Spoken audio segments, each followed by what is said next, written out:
Hey, this is Ron Coddington from Military Images Magazine, coming to you live from our headquarters, our magazine headquarters here in Arlington, Virginia. 2 weeks ago, I came to you from Arlington National Cemetery, not too far down the road, and we did our first live broadcast that was not inside the office. So for those of you who were there with me live, I really appreciate it. It was a special show to do, and I was glad to be able to share the experiences of the soldier that we talked about. And for those of you who missed the show, you can catch it on YouTube. Go to the Military Images channel on YouTube, check out the playlist for Research Rabbit Hole, and you can catch up on the Arlington episode and a bunch of other episodes. Also, if you happen to live in the northeastern part of the country or the mid-Atlantic, or are visiting Gettysburg at the end of this month, we'll be set up at the Gettysburg show, which is going to be held, I believe it's June 26th and 27th at the All-Star Complex. So go look for that online. Would love to be able to meet you in person. And we have subscriptions for sale at the show. We do scans of your best images. Some of those will make it into future issues of the magazine. And of course, we're interested in your story ideas, because the power and the strength of the magazine is the collecting community and others who have an interest in Civil War photography, who help us to do what we do. So, and that includes this show. So really delighted to have you here this evening. So we've got getting a critical mass of folks coming on. I want to thank all of you for being here. And I don't know, maybe we should go ahead and get started. So let me call up the presentation, and we can dig right in to the episode. And as you saw from the announcement, this is the man who changed photography. And let's start here on the date May 3rd, 1855. We're going to go to London, and we're going to visit a meeting. We're going to be flies on the wall here. There's a meeting of a committee of the Photographic Society of London. And on that date, they're considering a very important question. And that question, why do paper photographs fade? Now, let me give you the language that they used at the time. And here it is. The question is one of vital importance and has already occupied the attention of both the producers and collectors of photographs. I love the last little bit there. The producers, the photographers, and the collectors. I instantly thought that they were talking to me, because I'm a collector of photographs. And in a sense, they are. They're talking about the families and the individuals and those to whom gifts of portraits are given. So we're talking about that early group of collectors and the photographers who are wondering why the paper photographs they're making are fading. Now, I want to remind you, we're looking at the year 1855. This is 6 years before the beginning of the Civil War. And many of you would think, and I would tend to agree with you, in America, the daguerreotype is reigning supreme. The ambrotype is coming into vogue, as is the tintype, back then, of course, known as the ferrotype or the melanotype. So we need to sort of go back a little further, a little earlier, to 1839, to the origins of photography to get our heads around the idea of why they were talking about photographs fading in 1855. And in taking this little journey, we're going to get to our mystery guest, the guy who's pictured in the first frame. This man, many of you know, Daguerre. He's famous for his invention of those unique masterpieces on a single silver plate. The guy that you might not know is Fox Talbot, William Henry Fox Talbot. He came up with this idea of multiple positive prints from a negative. Now, the interesting thing to me, as far as timing is concerned, is both of these guys, Daguerre on the left, Fox Talbot on the right, were working at the same time. And in fact, they both had the idea, they both had made the discovery, but Daguerre, he sort of got out there first because his process was repeatable. It was something that he could publish in a paper and get it out. Fox Talbot, on the other hand, was sort of, he was languishing a little bit. He was having trouble getting his process together in a way that was easily repeatable. So more or less, Daguerre wins the day. But Fox Talbot still has his friends, FOF, as I call them. These are the friends of Fox. And who are these guys? Who are these disciples of Fox Talbot? They're dreamers. They envision photography being used for more utilitarian purposes. They valued portrait photography. They understood its importance in recording likenesses. That was unquestionable. Everyone accepted that, no matter if you were a follower of Daguerre or Fox Talbot. But these dreamers saw another purpose. They thought, gosh, photographs could be used in so many different ways. Business cards, passports, hunting licenses, any official documents. There's even one anecdote that talks about the idea of replacing a wagon full of goods. Imagine your entrepreneur who is in his or her wagon out selling their wares. Take that wagon of goods and replace it with photographs of all the items. That gives you an idea of this utilitarian purpose of photography. Now, the process problems that Fox had, they lingered. He used a paper negative. The chemicals, maybe not quite right. He was able to get some great results, but they could never really match the wondrous luminescence, the wonderful shadows, the lights and darks of Daguerre. Now, Fox, one of those dreamers, one of those disciples, is this man, Frederick Scott Archer. He's the one who takes that paper print that Fox Talbot came up with and replaces it with smooth glass. He also comes up with a cocktail, a chemical cocktail called collodion, and that collodion combined with the glass really makes for these superior photographs. Now, at this point, when I talk about photography, I normally skip this, what I'm about to give you, I normally skip it. I normally go right to the invention of the carte de visite and des dairy. I talk about that. I show the camera with the 4 lenses, and then we go off into the Civil War. But you know, it isn't, there's something that I skip over, and I want to correct that tonight. So I want to pause. I want to recognize another friend of Fox, someone that you may not be familiar with. This is the guy that's pictured on the first frame of this presentation. His name is Louie Evra. I'm going to call him Louie for the rest of this presentation. Louie invented albumin paper. This is the guy.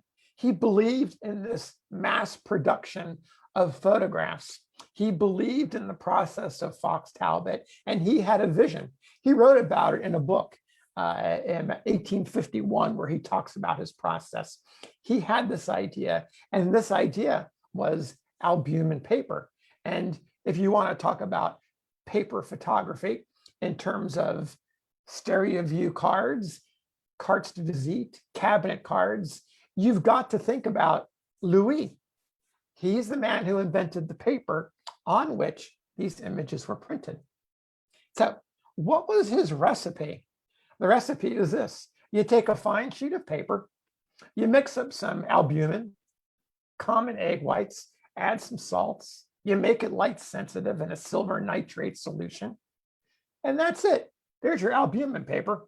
Now, after some early experiments, that albumin paper was, the results were a little bit flat. They didn't have quite the same dimension, quite the same richness as Daguerre's images. And so a little more experimentation and adding a touch of gold chloride to deepen the tones of the prints. And what you get is this. Here's an almost pristine albumin print made of General William T. Sherman and his generals. This idea of these deep tones, they were thought of as the eggplant hues, these vivid eggplant hues. This became the de facto standard that photographers were working towards. The really deep, rich hues that are almost reddish purplish in their characteristic, in their coloring. Now, here's where we get into the problem of the yellowing. And I hope you can see it in this print. I've taken a modern print made of General Phil Sheridan. You can see that on the left side of your screen, and it has all of those beautiful eggplant hues. And on the right side is an image by Anthony made during the Civil War in the Tom Glass collection. It's made from the same exact negative, and you can see the effect of 100 and close to 160 years, that yellowing effect that we think of when we think of Civil War photography. If we're not seeing a tintype or an ambrotype, we think of the paper photographs and we think of that yellow color rather than the eggplant color. So that brings us back to that 1855 study into fading. What exactly did these guys find? What did they think of it? And keep in mind, this is pretty scary stuff because these photographers are investing their money, their futures, their business folks, and they want to get this right. So what did the Royal Photography Society, what did they do? Well, they issued the first of several reports on New Year's Day, 1856. That report, by the way, was partly funded by Prince Albert, who was incredibly proud of his country's contribution to photography through Fox Talbot. And so he provided the money to help figure out this problem. So the society found the problem was air pollution. Now, think about London in the 1850s, the chimneys, the coal, the industry that's going on there, the quality of the air, not the best. So this is what the Royal Society came up with in their first paper. The solution, well, the solution was adding a varnish on top of the paper. That really wasn't the best solution because varnish has its own problems. It seals in the air between the varnish and the prints. It is prone to becoming discolored. So that practice was eventually not adopted. Now, there was another problem that soon surfaced, and this was that residual silver from the development process was interacting with the albumin, with the egg whites. Silver and egg whites, not a good mix. The result is going to be that yellowing color. The solution was good print hygiene. And so that translates, make sure you use fresh chemicals and rigorously wash your prints. So those two things will make your prints of better quality. You're still going to get the yellowing, but it helps eliminate some of that. There's two other contributing factors. Remember, those albumin prints on that very fine paper, if they're not mounted to cardboard or some sort of cardstock mount, what you're going to get is that albumin paper is going to fold up into a very tight roll. So they had to be mounted to a cardstock to be able to keep them flat. That in itself could present a bit of a problem. In this exploded view, you'll find out, you can see that cardstock is actually made of 3 layers. It's a sandwich. You've got 2 pieces of fine paper, and in the middle is some cheap pulp paper. That cheap pulp paper is prone to deteriorating and then affecting the fine paper on either side, and then the chemicals from that pulp eating through and then affecting the surface of the print. Now, another problem, and I've done this exploded view to show you, there's an adhesive paste that's used to attach the image to the cardstock mounts. Well, that paste contains chemicals, and those chemicals can cause deterioration. They can eat away from the back of the print and, of course, affect the mount. So those pastes became a bit better over time, but you still had those 2 contributing factors. The bottom line, you can slow the deterioration, you can slow the rate of deterioration, but it's really hard to stop it entirely, which explains why nowadays most of you see the yellowed prints and the discolored prints. The yellow, that's caused by the probably weaker chemicals or used up chemicals, or prints that weren't thoroughly washed. And then, of course, the discoloration, which is caused by the deterioration of the cardstock mounts and the paste that's in between. And of course, I didn't mention this other contributing factor, time, the elements, humidity, all of those things, of course, will take a toll on a piece of paper. Now, what about Louie? Well, he lived a good long life. He died in 1872. His paper, albumin paper, lived on until the 1890s, the mid 1890s. By 1900, it would pretty much had slid into oblivion. But for the better part of a half century, from 1850 to 1895, his paper was the base, the foundation of all paper photography. So that's longer than the daguerreotype, it's longer than the carte de visite, longer than cabinet cards. So next time you're thinking about paper photographs, it's definitely important to think about folks like Daguerre and Fox Talbot, Frederick Scott Archer, all those guys who invented the processes that made these mediums possible. But you also got to think about Louie, because without Louie, you didn't have the paper that was able to make these photographs be what they are. So that dominating half century is something to keep in mind. So that's our show for tonight, and super excited to be able to share it with you. For those of you who subscribe to Military Images Magazine, you know the story. I wrote the story, and it appeared in our spring issue.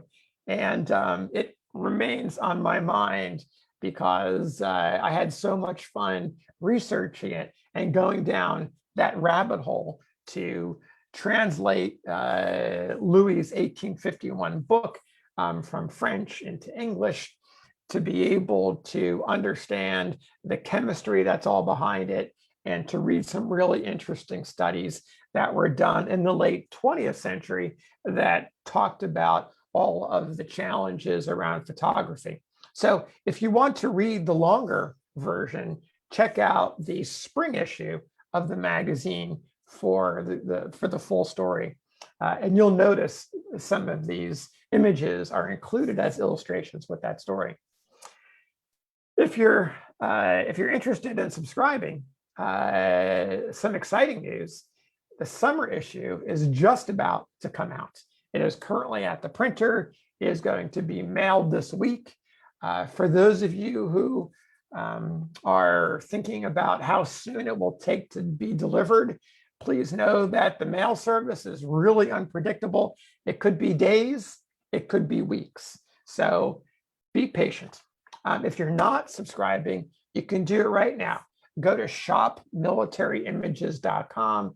We've got a bunch of deals. You can get us in print, you can get us in digital, you can get us in print and digital. So go check out shopmilitaryimages.com and see what suits you. Your subscription will do two things. It will bring some education about Civil War photography your way. It will also help us support the work that we're doing to bring awareness, bring education, and really to execute on our mission, which is to showcase, to interpret, and to preserve these wonderful historic artifacts. So with that, I'm going to wish all of you a great night, and thank you so much for tuning in.